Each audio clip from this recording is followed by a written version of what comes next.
ꯑꯗꯨꯕꯨ ꯑꯩꯒꯤ ꯑꯣꯏꯅꯗꯤ ꯉꯁꯤꯒꯤ ꯕꯟꯁꯦ first time baking at home.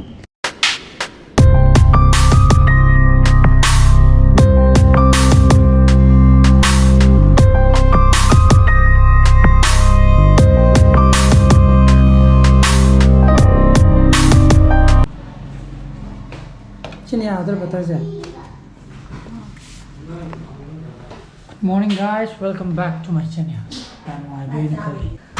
Sidi yung doon na ban sarage.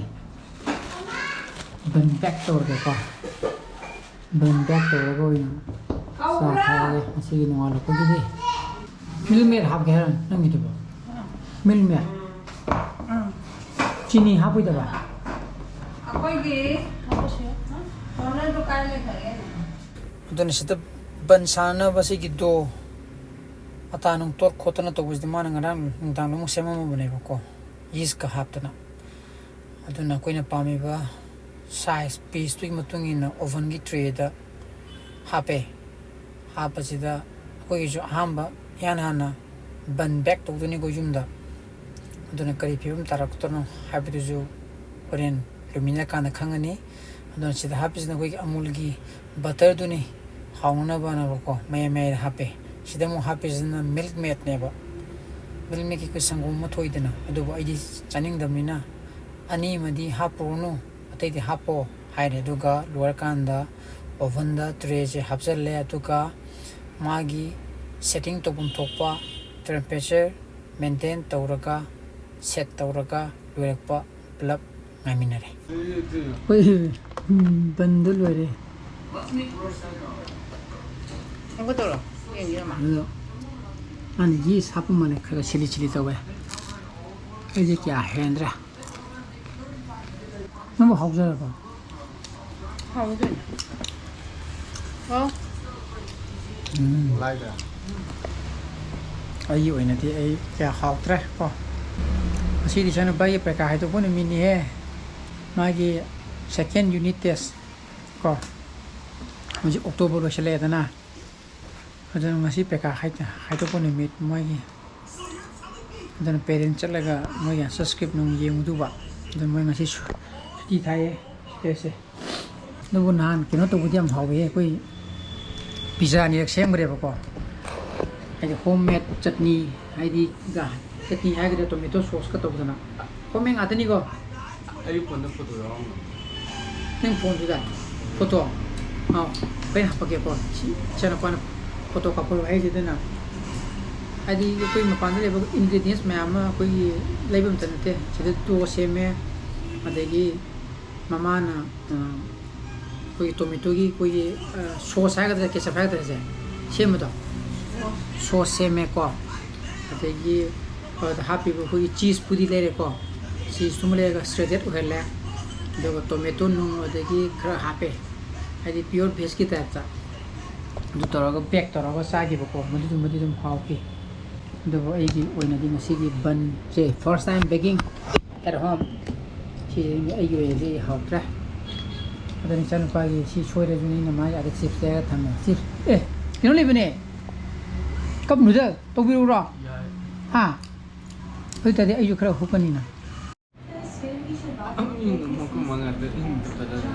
sa jeng ge do ma yam hawn sai ji di ini pergi si my favorite milkmaid si me jauh dia rasaasa bakan am hong sari komandi adi bring one padi for mama no he exam je kamai to bri how do you feel na ni mang yam ngai me da ai ne nang exam je yeng ba chale to we asi he ting yam phasale me ko nang he ti phasabani ai ne pagi ti bai mang ne bai mang du ne nong on tam mi je masingara aina mang bai tare ko adi mang jida chanu bai pekha je yamna phasana toromena to bai tare ko adagi ma ka jam wang na phang tara ati ma gi hen ting jam phasena torom bai tare to horen gi ngani ko ni ma gi hen ting jum phati phasabni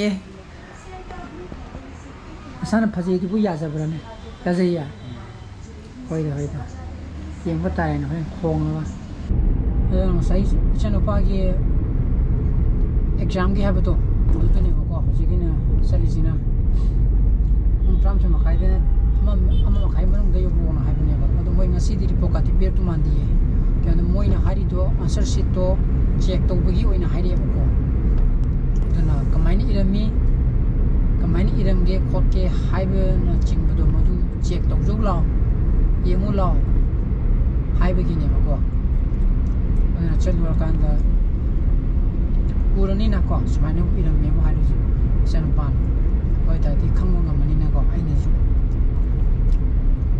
smaine iradi na smaine irami je लाल है समान इगदम नहीं है हाबी की पोटा में हम कुछ नहीं ये उधर जो रुको गाड़ी थोजन में जाते बाजार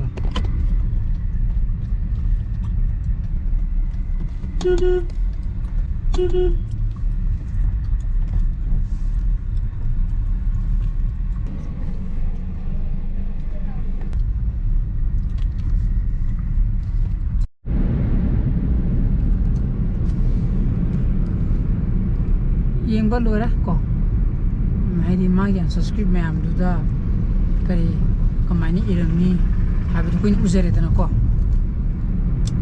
aduna channel pagi, adum satra ni na adum suai berkara adum yauri kok, maksud mah sendok pima sange, adum mak putih adum on an average ID, adum 50 mungkin 33, 35, mudahnya long pangnya bako.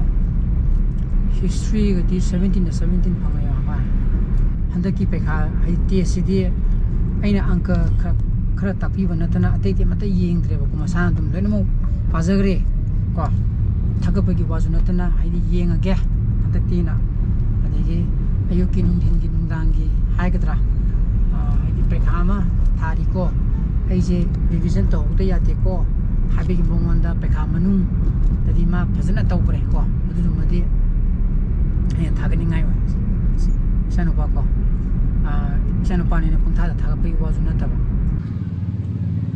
maya masai halaka anda ko masi gi blog si di magic nimit midang osengre sai sing tong re tuga halaka anda sanu pa ge ju wari phajana sana re ko mai like pa bi kamai to ba kari soirak pa kamai to ba ko adu sana re wari sana re bani Gian tamin dari sana pakai kah?